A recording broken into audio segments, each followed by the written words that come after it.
Drug addiction is a disease and a mental illness, so why isn't it treated the same as any other illness?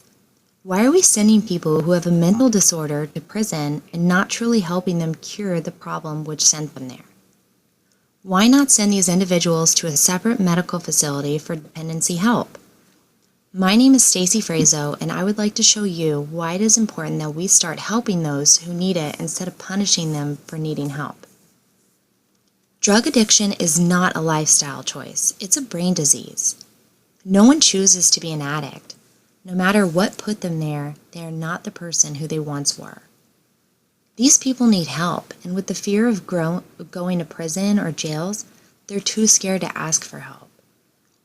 In the article, Alcohol and Drug Rehab Instead of Jail, it was stated, incarcerating someone for a nonviolent drug-related crime provides a temporary means for keeping that one person from committing crimes for the duration of their sentence.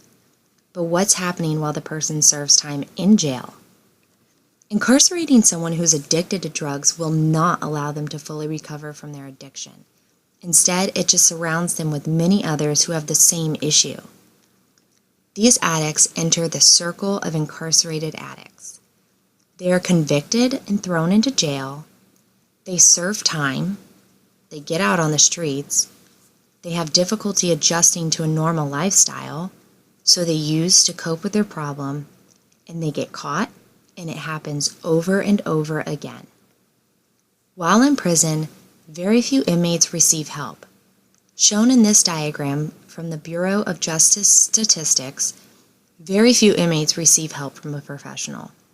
They might receive drug education or try to help themselves, but it's close to impossible for an addict to do so without true medical help. Of course, thinking of this program would raise some questions. Some would say this would never work because they're addicts and they can't be helped. Others would say it's too expensive. And some might say if it's government funded, then it's a waste of the taxpayers' money and it's just like throwing money down the toilet. However, it's not all true.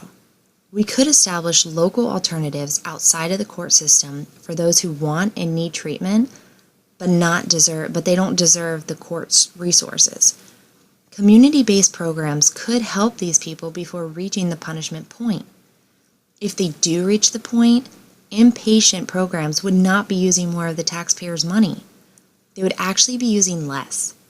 The cost comparison for 120 days in treatment programs versus the incarceration shows much less of taxpayers' money being spent.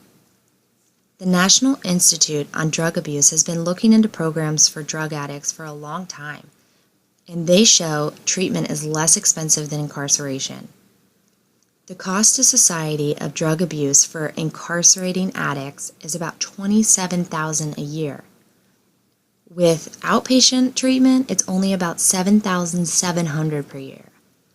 Not to mention, treatment and recovery housing breaks this cycle for addiction and relapse, which is a long-term solution instead of just a temporary fix.